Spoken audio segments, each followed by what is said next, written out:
STL Hat Trick St. Louis Cardinals podcast. And I am your host, Stephen McNeil, owner, founder, creator, editor, all of the above of the website stlhattrick.com, a website that is devoted to bringing you top-notch St. Louis Cardinals, St. Louis Blues, and comic book slash nerd coverage, your Star Wars, Marvel, DC, that type of stuff. Uh, but today we are focused on St. Louis Cardinals as we are fastly approaching opening day. We are at 6 days till opening day. I know I am super pumped and super excited, so I cannot wait for things to come. So today we're going to focus on that. I have Erik Neff and Brian Swop with me today. Brian, why don't you go ahead and introduce yourself and tell us about how you came aboard? Hey guys, I'm Brian Swope on Twitter at Papa Swope. Just love the Cardinals. Grew up in St. Louis, over by the hill, and have followed the team ever since I was a kid. And just happened to see Steve post on Twitter that he was looking for some writers, and I thought, hey, I like the Cardinals, like to write. Might be something I could do, and so just started writing a few weeks ago for him, and I've been enjoying it ever since. It's been a blast. Okay, Erik? Yeah, been writing just for about a month now for Hat Trick, and kind of got lucky. Steven saw me on Twitter there, and gonna be watching a lot more minor league games for the Cardinals this year. Been a fan my whole life over here on the Illinois side. Love sports. I annoy my family with it. I annoy my friends with it, and now I have an outlet to maybe annoy them less and annoy you guys more with it. So it's nice to have somebody who wants to hear me talk about sports, ramble on about numbers and all that. So yeah, that's me. All right, so with the introductions out of the way, we will go ahead and get started on our first topic of the evening. I want to get coverage. So the hot topic so far is the bench. Today we got confirmation that I think it's Gyro Munoz will actually make the big league roster as a surprise. I myself didn't think he was actually going to make the roster. I thought they were going to sit him on AAA for a month to see how he does, and then give him a call up. But he's come on the scene here in spring training and has done well to earn himself a roster spot as he as the last bench spot above Harrison Bader. What is your guys' thoughts on this addition? Is it something that to be excited about, or is this going to be kind of a flash in the pan kind of thing?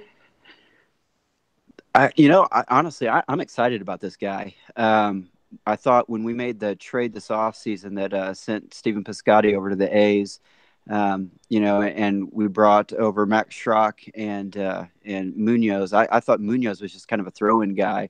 Didn't know a lot about him. I thought Schrock really was going to be the guy that that I was most excited about. Yeah. Coming over in the trade. I mean, the guy's he's a solid prospect, great hit tool. Always has been.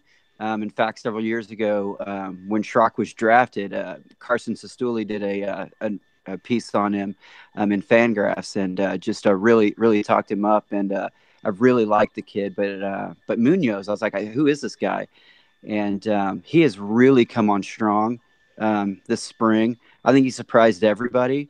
He's already earned himself the nickname Swiss Army Knife, which I think is pretty cool. And I just think, he's impressed a lot of the fans. I know he's impressed Matheny, who said he could play all 9 positions if he had to.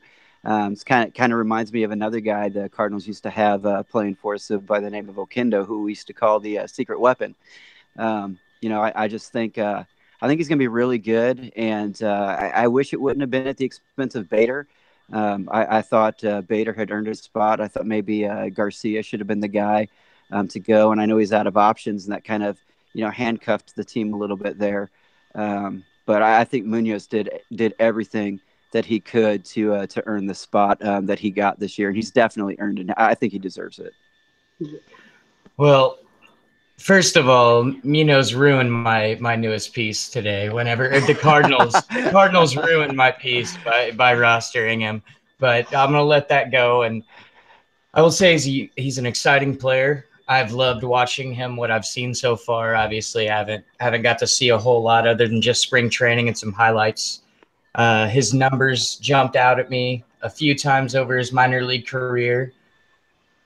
I don't agree with the decision to send Bader down and keep Munoz. I think it should have been vice versa. Munoz is a mediocre outfielder at best. I think we're going to need primarily a fourth outfielder more than another middle infielder with Greg Garcia on the roster, who we know, as you said, out of options. We know he's not going anywhere. I do like Munoz, though. I'm not saying that him or Bader are going to be better than the other. I just think Bader he's proven himself in AAA. There's nothing left for Bader to prove in AAA. And I think if you look at Munoz's numbers in a short time in AAA, he maybe could have used a little bit of that stubby clap polish, what have you. Yeah, that's fair. I kind of agree, but at the same time, we'll kind of agree to disagree. I don't think Munoz is going to be that heavily used in the outfield as people expect, especially this first couple weeks to a month. I want to say they're gonna lean pretty heavily on the three that they have in the outfield of Pham, Fowler, and Ozuna. Obviously, Ozuna is our prize jewel of the offseason. They're going to want to keep them healthy, but at the same time, you've got Jose Martinez there, who you're going to work in the at-bats for, because he's the guy that everybody wants to see right now.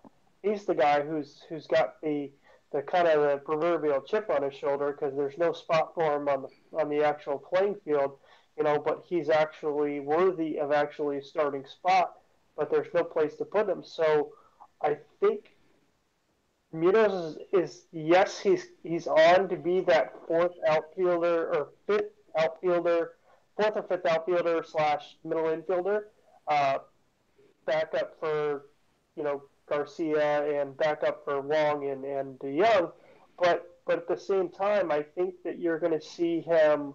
I think Munoz is going to be used more in the infield than I think he will elsewhere, and I think they're going to kind of play it as a matchup type of thing. If it's a righty, then they might go with Garcia, but if it's a lefty, they might throw Munoz out there, and as opposed to DeYoung or Wong or whichever one of those got day off.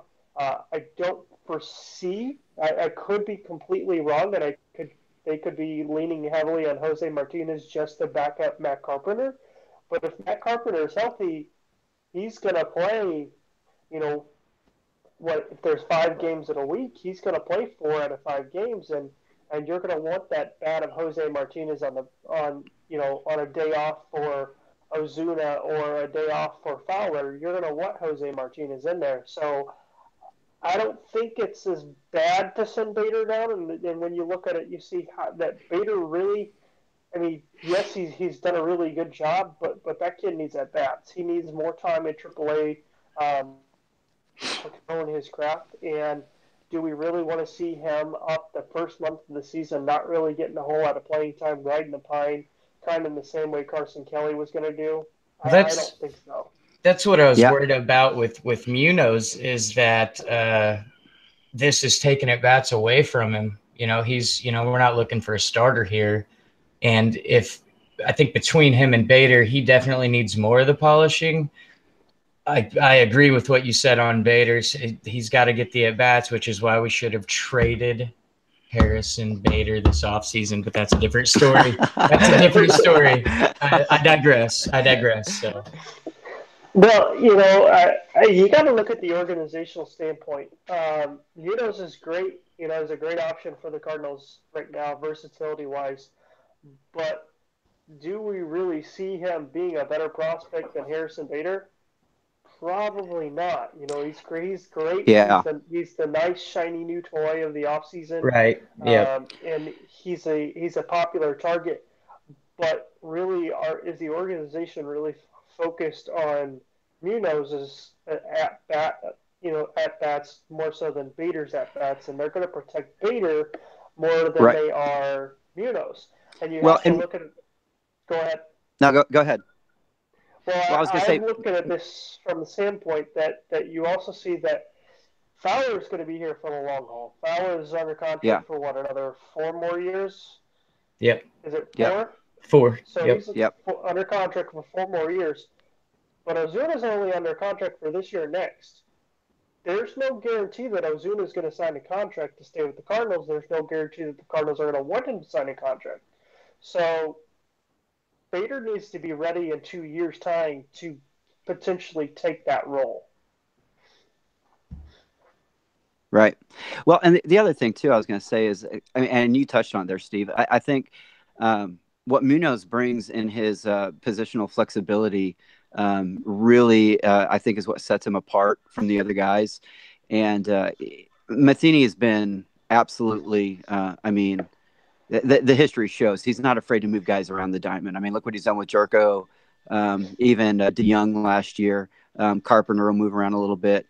And so I think having that guy that can spell any of those guys at any one of those positions, I think is a big deal to the team. And just like, you said, Stephen, the organization doesn't want their prospects, coming up to the majors just to ride the bench. You touched on Carson Kelly, which is another, perfect example this year, where, neither of these guys have anything left to prove in the minors. They've done everything that they need to do down there. But, playing this game, I mean, you're only going to get better the more you play it and the more time you get in and the more you put in. And I think that's a big reason, why you're seeing Bader down there in AAA. Instead of Munoz, because, I mean, obviously you want that guy playing every day. You want him to be ready to go when it's time for him to go. And, things happen throughout the season. I mean, an injury here or there could change anything. Let's say, heaven forbid, Carpenter goes down and Martinez is your starter at first. That opens up another spot for Bader to come up, or one of those three outfielders goes down. Bader's going to be the first guy called up. But in case that happens, you want your guys to be ready, and I think that's what the organization is thinking here, and especially with Munoz having such a great spring and having that positional flexibility. He may not be more than a super utility guy, but if he can provide that for this team, then maybe that's exactly what we need right now. Yeah, I wish I would have thrown Bader into that piece I was writing, because I recently did this piece. Brian, you didn't get to see it. It was a Munoz Garcia comparison and kind of who we should roster for opening day. I thought there was, a -5% probability of both of them making the roster. I did not see that coming. But I don't think anybody did. No, I could not believe that. And then I really dug into. There are a lot of Greg Garcia haters in this world, and probably rightfully so. I don't understand maybe why he's still on this team, but I dug into the numbers, primarily in high leverage pinch hitting situations, and he's pretty average in high leverage, and in all other situations he is the greatest hitter of all time, apparently. I mean, just his numbers are off the charts, pinch hitting. If you separate, you throw in the other at bats and it uglies it up quite a bit. But I had this big push in my article about the role that whoever we do keep is going to play. It's not going to be, a starter. It's a guy that we need to bring in the seventh with, one guy on, down two, and can get on base for us. And right. that Garcia provides. And I guess it's more of a comfortability thing. I would have been more comfortable with Bader maybe filling that role than Munoz. I think it's more I'd like to see the guy play more. And I guess in this situation, I'm going to get to see him play more. So, I mean, that's a plus. Absolutely. Okay, so we've kind of touched on that. Now I want to transition to we know that the offense, we know that's pretty well in stone. We know the benches is set. I'm not 100% sure. Do we know of the final bullpen spot? Oh, have they determined that yet? It's I looking don't. like it's still. Oh, I'm sorry. Go ahead. No, I was gonna say they haven't decided yet. I think right now it's between Brebbia and Myers for the last spot. Yep. Is who we're looking at, and I mean I think you can make a case for either one. I think Brebbia, his body of work last year, speaks for itself. But man, Myers has come on really strong this spring. He's just throwing the ball phenomenally well, locating all of his pitches, throwing them for strikes, and it's just. He looks like a world beater out there right now. It's just amazing to watch the guy pitch and he's mowing guys down left and right. It's amazing.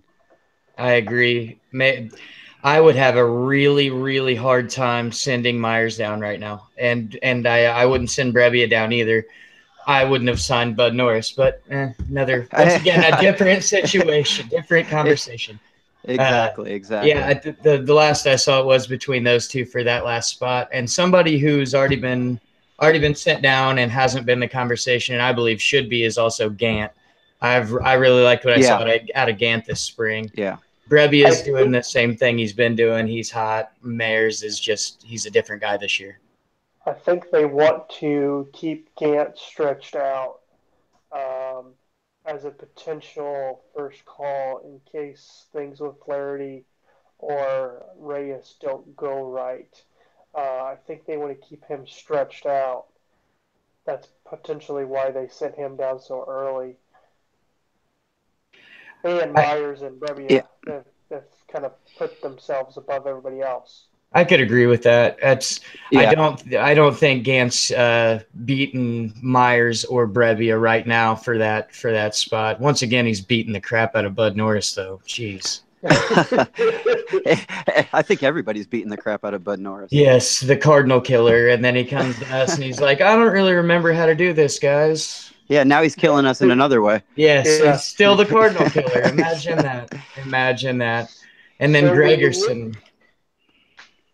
Yeah, Gregerson's out with an injury. Have we got a timeline on Gregerson? Has anybody heard a timeline on Gregerson? I have not, but as I was hearing earlier today, it was like he had a hamstring issue, and then there was something else. So he's dealing with a couple of different things. It was an oblique. It was an oblique first. Yep. It was an oblique injury at first, yeah. Yep. And so we had an oblique injury. Now he's dealing with a hamstring injury. So he's kind of falling apart already when they just signed him. Yeah. Well, I mean, if nothing else, though, I mean, you look at the depth that we have, top to bottom. I mean, and I think the bullpen depth especially, I really feel like that's going to be a strong point this year. Whereas last year, I mean, it was really, really weak, the weak spot for our team. Although I do wish they would just go ahead and name a closer, just give a guy the job so that he knows, that it's his job and that, he's the guy going out there. Seems kind of counterintuitive to what Matheny usually does. Usually he sticks with a guy and sometimes to a fault, like he did last year with Rosenthal. But, there's a lot of depth there and there's a lot of upside in these arms. And I think we're going to see them really make some noise this year in the National League. I think they have the potential to be one of the best bullpens in the league this year. I agree. I think we're a lot better in the bullpen than most of Cardinal Nation thought we were going to be a month ago or before spring training started. I've seen a lot this spring training out of these arms. Outstanding. Real quick, I want to give you guys kind of an idea here, something I want to throw out there, just kind of my opinion on who should get that last spot. I think a lot of people looked at Rebbia's results last year and thought, all right, this guy's set up. He's going to be a really great, reliever. He's really doing a great job, but the problem is this is something that was noticed, I think, quite a bit. I think I saw it on Twitter a few times, but Brebbia was kind of last year's Miguel Sokolovic in that he really just kind of went out there and got the results that he needed, but it wasn't pretty, but his numbers, his peripherals, do not suggest that he could go out and repeat it. I was just pulling up his profile here on Fangraphs. He was was his record. 0-0 did not pick to factor in the decision. 50 games pitched for the Cardinals last year, 51 2/3 innings, in an 8.88 K9, 1.92 walks per 9 innings, a 1.39 home run rate, a batting average against balls in play of 216. So that means that when hitters were hitting the ball, pretty much 8 times out of 10 they were out, and he was leaving about 91% of the runners he let on base. Okay, that's going to regress then. Yeah. Well, and you look at his FIP too is almost two points higher than his ERA, nearly. Yeah, 4.13 as opposed to 2.44, and then a 10% home run to fly ball rate. So results-wise, he did a great job, but you can't expect him to go forward with that. And the way Myers is tossing the ball in spring, he has 5 appearances and not allowed a single run. Yeah, no, I mean, and that's the thing. I think Myers has been fantastic. If I was to pick between the two of them, Myers would be the guy. But I mean, he's just been incredible. But yeah, you're right, Steven. I mean, that's obviously signs pointing to regression there for Burbia. And maybe I would assume the Cardinals brass is aware of that too. I mean, I think that's one of the reasons they brought in Mike Maddox, to take a more analytical approach to pitching, and I'm sure that's something that they're aware of as well, and probably is factoring into this decision. Yeah, I've got to wonder how much Matheny is looking to Maddox for analytics, as Steven just provided. He said he was going to lean on him more this year than in previous years with Lilliquist. So I've got to wonder, how much Maddox is looking into, Brevia's numbers, Myers' numbers from last year. Please don't look at Myers' numbers from last year, but don't look at Myers' numbers from any year. Just ignore those and say he was young or something. But I would have to agree. If I had to make the decision right now, and it were only between those two, and I couldn't just cut Gregerson or Norris between me and you guys, I would choose Myers as of right now. Yeah.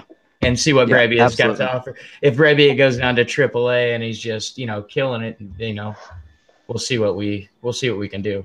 Now, to kind of counteract everything that we've been talking about, I know that Josh Lucas has done pretty well so far in spring training. Is he still in the mix, or has he just really been there to kind of? He got sent back to AAA. Oh, okay. So he just got sent back. Yep, I saw that today. Completely out of the loop. Don't listen to me. I just saw that today, actually, that Lucas got sent down, and I think it happened. I'm not sure if it was today or yesterday when everything kind of went down late last night. He didn't really impress me last year, so. No, he doesn't jump off the screen at me like some of these other guys. Our minor league system is so incredibly deep. Our outfield gets talked about a lot, but pitching wise, it's still deep at pitcher. I mean, we're just really deep right now. I have problems with us not making a giant package and push for somebody at the deadline this year. I would have a problem if we're right there in the hunt, but 2 games behind the Cubs or something. I could see us packaging one of those premium guys for a Donaldson or for a Manny Machado or somebody like that. I really could this year. Maybe Mo's got different ideas, but I think this will be Mo's year at the trade deadline.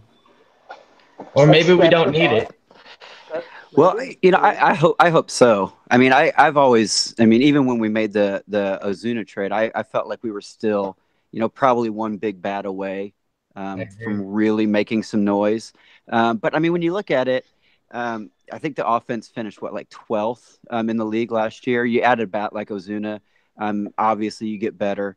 And again, I think last year, I mean, I always seem to go back to this, but I mean, you look at the bullpen last year. We got 20 games where the bullpen blew a lead of 2 runs or more. I mean, we win even half of those games, and we finished a game ahead of the Cubs. And so I think that's a spot where they really had looked to improve. And honestly, I don't think the signing of Gregerson and Norris was, what I would say, hey, this really improved the team. But those young arms that we've got, I mean, they're coming in, they're Yes. competing, they're throwing, and I think that the bullpen really gets overlooked as a strong suit of this team, and even the rotation too. I think the rotation is going to surprise some people. I think it's a lot stronger than people give it credit for. So I think our pitching staff as a whole is a lot stronger than what most people are expecting, which is why we didn't have to go out there and sign a guy like Arrieta, like a lot of fans were calling for. And I'm glad we didn't, especially considering the way that the market went. It just would have drug out, and who needs that? We've got our five. They're good to go, and we've got those young guys that, I mean, Flaherty, Reyes when he's ready. Gant when he gets stretched out and is still ready. I mean, it's just there's guys down there that can throw the ball. Whether it's going to be in the rotation or in the bullpen. That this pitching staff is really, really deep for this Cardinals team, and I think it's going to surprise a lot of people. It is. I agree with that 100%, and I still have question marks around Michaelis a little bit, but as you just pointed out, I've been put at ease this spring a lot more seeing our young pitchers. I'm not worried if Michaelis gets off to a rough start. I know we have someone waiting in the wings that can come in and do his job if he can't. And I hope he can. I've still got high hopes for Michaelis. He's actually looked pretty good his last couple outings. He looked great. Yeah. His fastball is so flat. I've said it on Twitter 50 times. One time on MLB Network, I saw him mention for 3 seconds this thing about the same. Michaelis and Ohtani came from the same league. They both have flat fastballs with American emphasis on launch angle. And the fastball trajectory overseas, it basically equals disaster, which is why I think you've been seeing Ohtani get just jacked lately. They're no movement, and they're up in the zone, and it's just bad placement. And I've noticed with Michaelis the last couple outings, he started to locate it.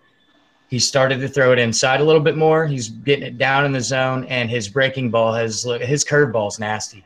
I mean, just keep throwing the curve and the change because they're good. I don't know if you guys have heard of the Mike Maddox fastball philosophy. Have you guys heard of that? I don't believe so. So Maddox has this philosophy with the fastball to kind of counteract what's going on in Major Leagues right now with launching going on. He wants his pitchers to throw up and in a lot with the fastball. And so the one start that I did get to watch Michaelis, it was the first start that he actually was like the first of the last 3 starts in which he's been really well. I think he went like 4 innings and allowed like 1 run against the Astros. And so I was watching that, and he was hitting, I think it was 94 to 96 with that 4-seam fastball, and it was up, and it had a lot of late life on it. And so if he's going to do well, that's what he's going to have to do. Is he's going to have to locate that fastball in an area where hitters cannot get up under it to drive it. And so he's actually got a little bit of a different presence on the mound. I almost want to compare it to Wainwright in a way that, Wainwright kind of pitches downhill a lot. I think Michaelis does that as well. And so he's going to rely on a heavy fastball. And if he can locate it up and in, I think he's going to do a lot of damage. And that's kind of Maddox's philosophy. And I think that a lot of pitchers are utilizing that. And I think that, like you guys said, we're going to see a lot of success out of this rotation this year. And I'm even up for the potential, like Brian posted last week, of a resurrection of Adam Wainwright. He's looked pretty good so far here in spring. And it's spring, hitters are taking 0-2 counts just to see what they can do. But for the most part, It's looked pretty good. We might Yeah, have yes. something there.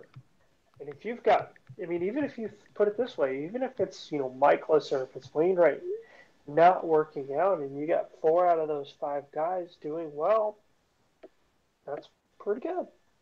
I Yeah. mean, your bullpen's going to pick up the slack. Yeah, and I think Maddox is that X factor there. Maybe we don't often give enough credit to the pitching coaches, but Duncan. I mean, when Duncan was here, I mean, he got all the credit in the world for how well he handled that pitching staff. And when you talk about a guy like Wainwright, who's obviously he's experiencing diminished fastball velocity this late in his career. But you're talking about a guy in Maddox. I mean, his brother was a master at painting the strike zone, locating his pitches, and using the great movement that he had. And so you bring Mike Maddox in, and I just think it's going to do just something special for these pitchers. And I think you've already seen it with Wainwright this offseason, and it's going to take them a little time to get used to it. Because for years the philosophy here has been down, down, down. Splitters down, induced ground ball contact. Whereas, Maddox is giving these guys the opportunity to change the plane rather than going side to side and working, in and out on the bottom of the zone. He's teaching them how to go up and down, climb the ladder a little bit and get those guys looking dead red to swing at that high fastball. I think it's a brilliant move. And especially when you look at a guy like Michaelis, who, I didn't know much about him when we signed him, but the more I got to know about him, I mean, you think they already agreed to a deal with Maddox before they signed Michaelis, and Maddox had him as a pitcher in Texas. So I mean, I got to think that, I mean, I don't know this for sure because I haven't talked to them, but I got to think that they talked to Maddox and said, hey, you were this guy's pitching coach in Texas. His numbers there weren't that great. What did you see? Obviously, he saw something in him. Because I don't think they're going to, bring a guy like that on without talking to the pitching coach and say, hey, what do you think about this guy? So what Maddox has done for these pitchers so far this offseason, I think has been incredible. So I don't think you can discount what he's done for these guys. I would agree. I've really liked what I've seen from the pitching staff so far, and I think Maddox has a huge part to deal with it. Side note, my son, I named my son Maddox after Greg Maddox. I don't know why. Nice. He tortured my childhood. Like, it just, the entire decade of the 90s, I just are completely ruined because of Greg Maddox. But I named my son after, but that's a different story. With Wainwright, after seeing Flaherty a few times in spring training, I swear to you, I was going to write a piece kindly asking Adam Wainwright to retire. And I was gonna get killed. I mean, I would have, my mom would have disowned me, most likely. My wife would have left me. I feel ashamed that I was gonna write this piece. I love Waino. He's one of my, he is involved in my favorite moment of all time, that Beltran strikeout. It's the greatest moment of my life, probably. Aside from Maddox being born, my bad. I don't know. Yeah, Maddox being born. Yeah, it's really close. Really close. It's so close. But I after seeing a few more Waino outings in the spring and hearing him talk a little bit more, obviously I'm all on board for a Waino resurgence. I need this to happen. I need one more year of him. Let's pull out like a 2011 Chris Carpenter type season. It was late in his career. It's get a little resurgence. That's what I want to see. Yeah, I would love to see Waino go out on top. I mean, nothing else, just for him. I mean, he's been a solid guy his entire career. I mean, there's not honestly a better dude in the game than Adam Wainwright, and I mean, he's just. I mean, he's the guy. He's your workhorse, the leader of that staff. Even if he's not, the designated ace anymore, the guys still listen to him. I mean, he's been working with Luke Weaver on Weaver's curveball, and he's still well respected, knows the game in and out. And I would never call for him to, quietly go away. I mean, Erik, I think you're going to get drawn and quartered in front of the Stan Musial statue there at Busch Stadium. Yes, for sure. I really think that that Maddox working with him this year is going to it's going to give us a vintage Adam Wainwright, and I can't wait to see it. I'm excited to see what he does this year. He really helped Michael Wacha last year. Over the last couple of years, he's been working with Wacha on his cutter. Wacha didn't have a cutter in 2013 when he did, great things with us when he first came along. But he worked on Wacha with his cutter and his changeup, and I think it's a huge reason why Wacha had a resurgence last year. Was started throwing the cutter, he started throwing it down in the zone, and his changeup got back to where it was supposed to be. Of course, the fears with Wacha are his health rather than his, he does need to be more consistent, but I still think Wacha, he's only 26 years old. I think Wacha can get it back on track with guys like Maddox, Wainwright, and even the younger guys that are right there pushing him, Carlos, Arraez, Flaherty. These guys are going to push Wacha to work that much harder. So I think Wacha is also going to be a huge part of this rotation this year. I really do. I think we see that 2013, that some of the great moments that Wacha had in that playoff run, man. That's the kind of Wacha I'd like to see again. That was awesome. Yeah. I think that goes to say too, Stephen, now that we're talking about it, that I really like the pitching staff. I think it's deep, but it isn't without its questions. I mean, I think up and down the rotation too. You look at that, and I think it definitely has its question marks. Will Carlos become, the top 5 pitcher that he's got the stuff to become? Does Wacha stay healthy? Is Wainwright, vintage Wainwright? Can Luke Weaver do it over a full season? And, will Michaelis's success in Japan transfer over? I mean, I think every one of these guys has their question marks. But I think from what I've seen this spring, I think they're answering them, and I think they're going to be fine. Absolutely. I would say my main concern, out of the rotation is Wacha. Having done some deep dives into what his struggles are, I did a deep dive last year and I found that he was tipping his pitches. Basically, hitters knew when the changeup was coming, and so they were laying off on it. Hitters knew when the fastball was coming, and they were teeing off on it. So that was part of his problem last year. In the past, he has had almost no command of the fastball, no ability to really locate it where he wants to locate it, and so it's been up in the middle of the zone, or it's been out of the zone and he's getting walks. Right. I'm really interested to see how Maddox works with Wacha, to see how that relationship goes.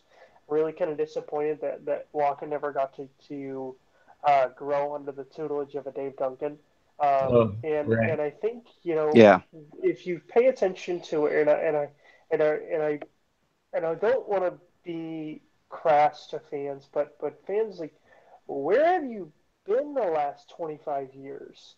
Like, this team has never ever signed a top tier starting pitcher ever. Nope. They just don't. That's not their MO. Nope. Not until they're 65 years old. See the John Smoltz situation. I mean, that's publicly said by Bill DeWitt himself that Dave Duncan basically let him not do that. He went out and got the Luke Weaver, or not Luke Weaver, but the Jeff Weavers, the Jeff Supans, the Chris Carpenter. There you go. Yeah. Chris Carpenter, yeah. I wish he would have brought Halladay with him. That would have been a couple more rings. And to go back onto Chris Carpenter, I did some research, and if you look at Carpenter prior to his St. Louis years, he was horrible. Yeah, he was. Horrible. Yeah. Rough in Toronto. And injury-ridden, too. I mean, in Japan. Yeah, Carpenter in Toronto was, abysmal and, like you were saying, unhealthy. But, I'm very interested to see how long of a leash that Matheny has, for one thing, because I think his leash is 90,000 feet long.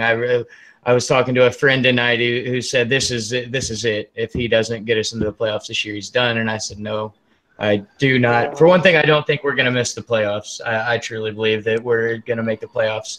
pretty easily. I think we're talented enough to do it. But I think he could go 500 and still not get fired. So I'm curious as to how long Maddox's leash is in the future and how that's gonna how one affects the other. How Matheny and Maddox's dynamic affect their future in St. Louis. Yeah, I think it's a fair point, and especially I think, yeah, they could go 500, and I think Matheny's still going to be around. I mean, they were sub 500 last year when they announced Mo's promotion. So I mean, what what's the difference on that one? But I really think that you're absolutely right there. There's a long leash on him, and that front office has already said, ownership has already said, we're going to sink or swim with Matheny. Matheny is our guy, for better or worse. So I mean, we're stuck with him for now. I like Matheny as a person. I mean, he's a really great guy. I was going to say that. I question some of his. I question some of his, managerial decisions.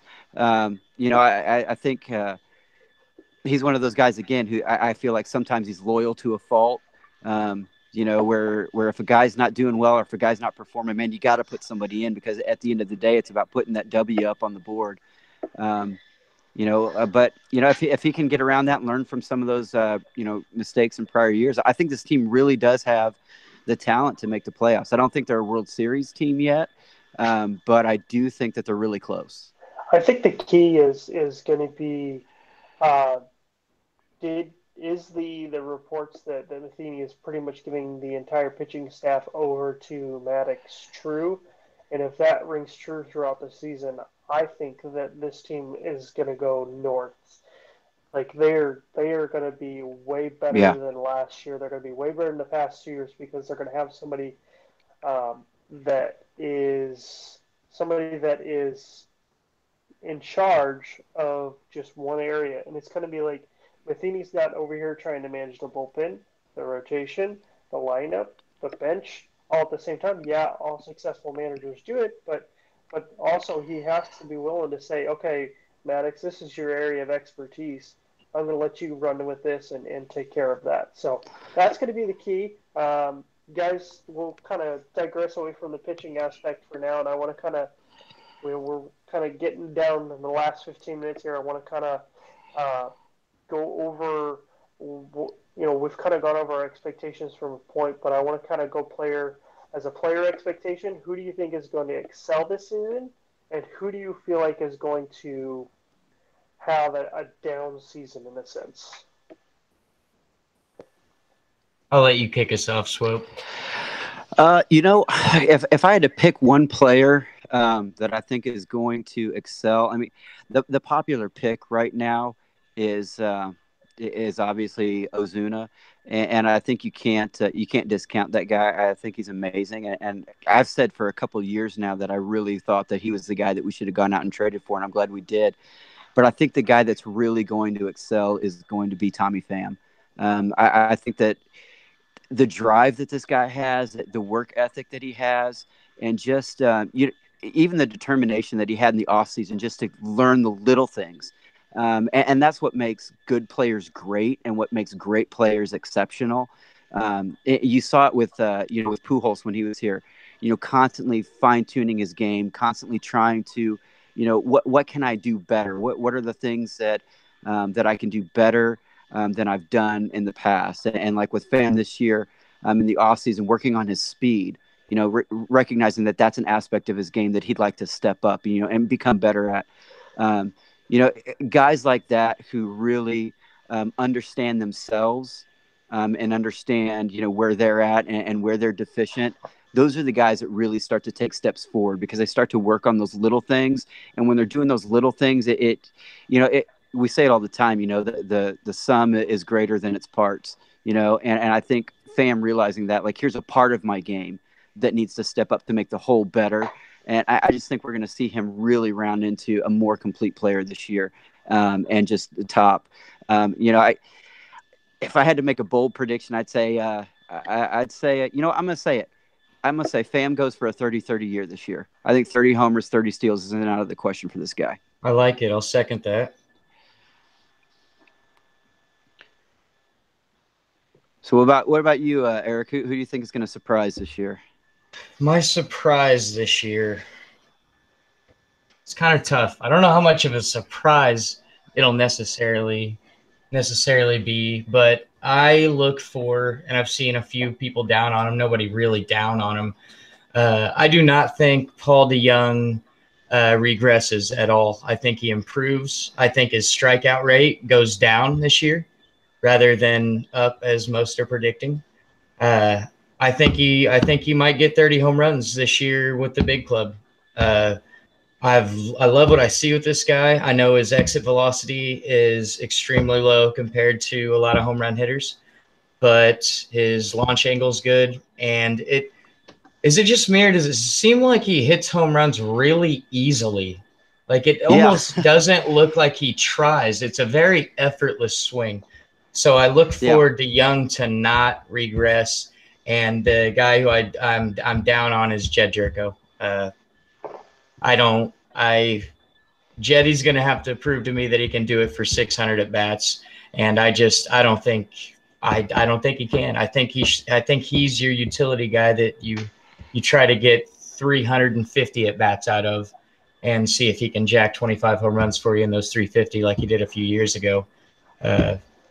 I just think maybe sliding DeYoung over there might have been a better idea, and looking to our hot young core we have in Memphis, maybe for the other infielder, might have been the answer. Maybe Munoz, I don't know. Give him a shot. So, but yeah, I'd say I'm looking for big years from Pham and DeYoung, and I'm a little bit down on Jed Jerko. Yep. That's fair. Yeah, absolutely fair. Jerko is one of those guys that really you just kind of think of as just kind of goes to work every day and does everything he can for the team. And I think the past 2 years the Cardinals have put way too much weight on his shoulders, I agree. and it's really hurt him in that sense. And I think that moving forward, I think if and I don't want to say that less attention on him offensively is going to really do much, uh, but I think this is the make or break year for Jerko, because if he has a down year, he's out of the starting lineup for pretty much halfway Yeah. through the year. They're going to look for another option at third, or they're going to give Carpenter the starts and move Martinez to first and take Jerko out of the mix and use him as a utility guy strictly. Or you might see a guy like Munoz take his role. The options are limited, and I think all eyes are on him this year to see how well he performs over the long haul. My hope is that offensively he's just fine. Defensively, I don't think there's a better third baseman on the team, I would and I think agree. that Yeah. he's best suited there, and the team is best suited when he's there. So, I, and I get you on that. I get you on the regression there, and there's definitely a point for that for him. But I'm looking for him to step up big this year and kind of prove the haters wrong in a sense. And gosh dang it, I really want this whole team to do well. And I know that's corny to say as a fan, but you know I'm just so tired of the negativity. I'm so tired of the just this team is going to suck. This team is going to suck. For once, I just want this team to stand up there and do well. I'm not the biggest Mike Matheny fan, but you know what? If he's handing the reins over to Mike Maddox in the bullpen and in the rotation, you know this team is going to be a lot better. And I think Mike Matheny might end up being a better manager for it. Uh, the less always my thing with Matheny is the less toys he has to tinker with, the better of a manager he is. And I look at every Right. year, we have to look at John Mosaic at the trade deadline has to take his toys away from him. It was Alan Craig a few years ago. It needed to happen with Brandon Moss, and it unfortunately never happened with Brandon Moss until he was so bad that there was no point in even playing him. So Mike Matheny just needs to be at the point where he doesn't have the toys to tinker with, and so when he doesn't Yeah. have as much toys to tinker with, I think this team will do better. My player that I think is going to do very well this season, uh, you know what? Gosh darn it! I think we're going to see a hell of a year out of Matt Carpenter. I think we're going to see a 2015, 2014 season out of Matt Carpenter. I think his average is going to shoot back up near the 300s, if not over 300. You're going to see him hit maybe not 30 home runs, but maybe 20 to 25 home runs. You're going to see him probably in the range of, I would say, between 35 and 45 doubles. Uh, I think he is going to thrive having a hitter like Marcell Ozuna batting behind him and Tommy Pham before him. Yep. Uh, Yep. Regression wise,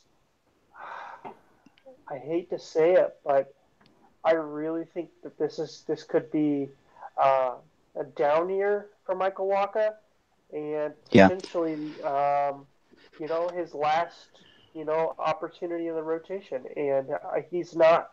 And all the fans, it's natural to say, well, if he's not going to make it in the rotation, put him in the bullpen. He's not going to work in the bullpen because of his inability to get warm fast. He doesn't have that ability because of the stress reaction in his shoulder. So, right. Yeah, it just dawned on me. I would agree with the coming out of the bullpen thing. Like you said, he doesn't have.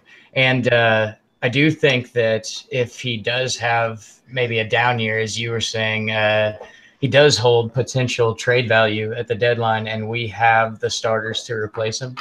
He can go somewhere and be their number 4 or 5, throw a prospect or somebody with him and maybe get something we're missing at the deadline. So, but I like your guys' ups and downs. Yeah. It dawned on me. I didn't give a down guy, but the more I thought about it, this year, mostly to back up the piece I recently did for you, Steven. But he can't make me look like an idiot as the Cardinals did today with Munoz. It can't be 2 pieces. No, come on, Cardinals. Make me look smart for once. Make me look like I know what I'm talking about. I think fans need to. What you touched on, Steven, there is absolutely right. I think fans need to cut the team some slack a little bit. I mean, I look at this team top to bottom, and there's lost audio 2 teams on Brian. Can you hear Brian? Yeah, I can hear Brian fine. Yeah, can you hear me? Can you hear me, Eric? Are you good? I'm still here. You're good. I can hear you. All right. Well, I'll say this. There's 2 teams that I think the Cardinals remind me of this year. The first would be, the 2014 Cubs. Not quite ready, but really good, really young core. And again, we say this all the time about the young arms, but the Braves of the early 90s, when they had those young guys at the time that were young, the Maddoxes, the Smoltz, the Glavins, coming up. And, we've got a great young core of starting pitchers. And I think what you're seeing is you're finally seeing Mozeliak being able to put together a roster, an offense that can build around these pitchers to become something really, really special. And I think this team is I think we're poised to dominate the division again for several years. If a couple things break here or there, the right way, get another guy or 2 in here with a bat, I think you're really going to see this team start to reestablish itself. And it's not like it's ever gone away. I mean, we've been behind the Cubs the past few years, but I mean, it's not something that's insurmountable. And I think you're really going to start to see the Cardinal way really start to come back out in this team and see us begin to dominate again. Absolutely. I think there's a great potential for that. So, in a sense, we've kind of got our ups and downs. We kind of gone over, really, we've kind of gone aspect by aspect. We've gone over the bullpen, went over the rotation. We went over the lineup a little bit. We talked a little bit about Ozuna. We talked a little bit about Carpenter. One thing I will kind of tease in, something I've been wanting to work on, just haven't had the time to dig into, is that I really, really think that there's a very, very strong potential that the Cardinals have, if not the best, one of the top 2 offenses in the National League. When you look at them from top to bottom, and I was in a meeting for work one day, and I was just sitting there writing stuff down, and I was looking on Fangraphs, and I was looking at the team and kind of going over the lineup, and I was looking at, just based on numbers from last year, the weighted runs created plus from each player, and you added in, and I made an average of every player. They were better than the Cubs. They were better than the Dodgers. They were better than the Nationals. And so, obviously results from last year you can't really add in and expect those exact same results. We don't know what we're going to see out of DeYoung. We don't know what Azuna is going to do. We don't know what Carpenter is going to do. But when you just kind of look at what the last year were, the sky is the limit. The sky is the limit with this offense. We have the potential to be a top 5 in the league, top 2 in the National League. And I hate being the guy with the rose-colored glasses, but this offense is really good. And if Wong can have a little bit of an upgrade in terms of offensive season, keep that on-base percentage up, maybe a touch more power, maybe a touch more speed. We don't know. I would say prediction-wise for the team this year, I'm going to be cautious. I'm going to be cautiously optimistic with a 90 to 92 win total. Yeah, I think 90 wins isn't out of the question for this team. Wong is definitely a guy, I think, and his season really was kind of interrupted by injuries last year. But if you look at it, he really had his best season offensively last year, and it got interrupted by injuries. And I think he showed some real skills growth last year as far as batting, and he hit for a higher average. He's on base more. I'd really like to see him run. Like I wish that. That he wasn't batting eighth, so that we could really see the wheels that have been there this spring really shine. Especially when you got a guy like Willie McGee there to coach these guys now. I mean, the speed is there. This team has some speed. It's just a matter of will Matheny use it? Is he going to put the guys in the best position to be able to use it? I'd almost like to see. I'd almost like to see Wong bat. 7th and put Jerko in the 8 hole. Let Wong run a little bit. Absolutely, I think speed could be a key for this team this year. I, for some reason, have lost audio on Brian, but I can still hear you, Steven. And I hope we're what I'm about to basically about speed, and we both talked about how Wong could be a key this year. I think. Wong has the potential. The sky is the limit with Wong. I do believe that he is strong, and that his potential is through that sense. Let me see if I can fix Brian's audio. Can you hear me? I don't know. Brian? Yeah, I can hear you guys both just fine. I got him back now. Okay, good. It only started like 2 minutes ago for some reason. I don't know what happened. I was fiddling with things trying to turn Brian's audio up because his audio was down a little bit last night. So I was trying to turn it up. Looks like I turned it down. So it's fixed now. Oh, well. Well, to piggyback on what you guys were saying with Wong, if I would say what you said, Steven, to some would seem like you were saying the other day, maybe hot takey, a top 2 or 3 offense. But I would agree with you. I think this last week, from what I have seen in spring training, since we've been starting, I have noticed this last 7 or 8 games, we've actually put our top 5 or 6 in a similar order as we will in the regular season. And we're scoring 15 runs a game. We're just coming out smoking the ball when we're doing that. So loving that. I think with Wong, I think he does his on-base percentage, I think, goes up a little bit more this year. I think we see the solid defense. And I hope that Matheny goes a little Tony La Russa and hits Wong in the 9 spot. And I hated that when La Russa did it. Hated it. But with Wong, I don't think he should. I'm a big Dexter Fowler guy. I love Dex. I think Dex should be right there at the front of the lineup for now, anyway. But it's hard to ignore that high OBP that Wong really brought back last year and his ability to get on base. And he's very clutch. I still picture that Uhara throwing to first every time I see his face. That's all I just can't get it out of my head. But Andy got thrown out once by Lester. Oh my goodness. Got picked up by Lester. That might be worse. That might be worse. And one was in a World Series, but the Lester thing might be worse. You know what's But crazy on Wong though is like I think up until about a week or so ago this spring he had more stolen bases than he had total bases. yes, I mean that that's just crazy. I mean this guy he's got the speed to do it, I wish we would give him more opportunities. Yeah, I agreed. I hope we send him a little bit more this year. I think with Willie McGee in the dugout, I think that's another big Yeah, addition for this ball club. I think having Okendo back with Willie, with Mike Maddox, some new blood as well. I think that's a big deal. Having Chris Carpenter and Ozzy's been around a lot so far this year, yeah, which he usually is every spring training. These vets, especially Willie, I mean, I really think with Willie, Willie's going to want us to run. It yeah, kind of remnant of his 80s ball clubs. So I really yeah. look for us to run a lot more this year, and I hope we do. Speed is our base running's it has to get better. It has to Well, get better. call me crazy, but I look at this team like the way that the coaching staff has been assembled, and it's and I don't know if this is the way it's working internally, but it would be brilliant if it was.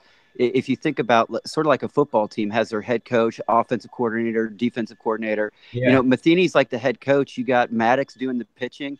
You got Okendo handling the defense. You got McGee running base running. I mean, this team like the coaching staff that has been put together this year is probably I would say the best in the league, as far as you know the secondary coaches. Not really sold still on Mabry as a hitting coach, um, but the rest of these guys, I mean, they've been the best at what they do for so long, that there couldn't have been a much better staff assembled. I don't think. I would be a better hitting coach than John Mabry, and I would be a terrible hitting coach. Just so you know, that's another distinction that still baffles me. I love Mabry as a player. He gave me his autograph 2 years in a row when I was like 10 years old, and I will forever love him for that. But please get out of my dugout forever. So, Brian, I don't know if you had a chance to when your audio was out, and I don't know if we got your your player that you expect to be on the down end. Let's go ahead and if you could give us that, we'll kind of segue out of that and then wrap things up. Yeah, my down player, it's the same as yours, Steve. I think it's going to be Waka. I think there's so much. I mean, when you talk about pitching, and I was a pitcher in high school and in college, and I still wake up some mornings with aches in my shoulder.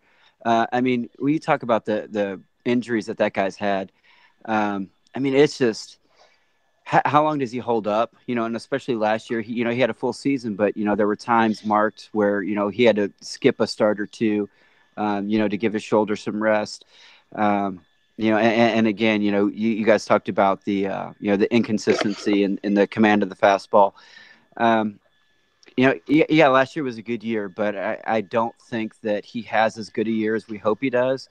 Yeah, I hope I'm wrong on that. But I think there's too many question marks with him. I'm going to be rooting for him and cheering for him the whole way. He's on my team. He's one of my pitchers. But at the end of the day, I think we see him regress a little bit from last year if he doesn't have, an injury that takes him out of it again. And again, you're talking about a guy who the shoulder injury he had, only one other pitcher, ever had that injury. I can't even remember his name. He pitched for the Diamondbacks.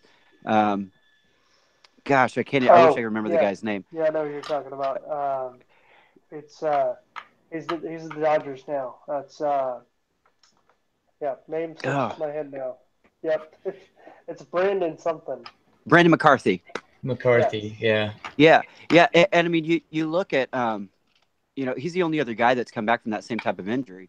And yeah, he's been okay, but hasn't been like great, and so I think that Walker is struggling with that a little bit. It's a tough injury to face, and so I don't think he has as good a year as maybe the front office thinks he's going to. Absolutely, yeah. I'm with you on that. We'll see. I think out of the five rotation members, he's the one that I would say least excited, or not necessarily least excited, but least expect to do well. But we'll see. We're kind of running short on time. Guys, I appreciate you coming in and doing this. We'll try to get this done and try to do this in about another week or so. Get another one of these knocked out. I appreciate your time, guys.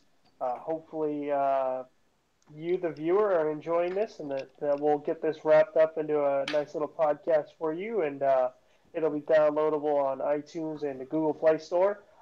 Guys, for myself, Steven, Brian, Eric, thank you guys very much. You guys have a wonderful, wonderful night, evening. Anything you guys got to say last before we get out? Go Cardinals. I'll throw in a Go Cardinals. And during this podcast, I drafted Alex Reyes and Jack Flaherty for $5 a piece in a dynasty auction. So want to on the back. We'll see you guys next week, man. This was fun. All right. Yep. See you guys. Thanks.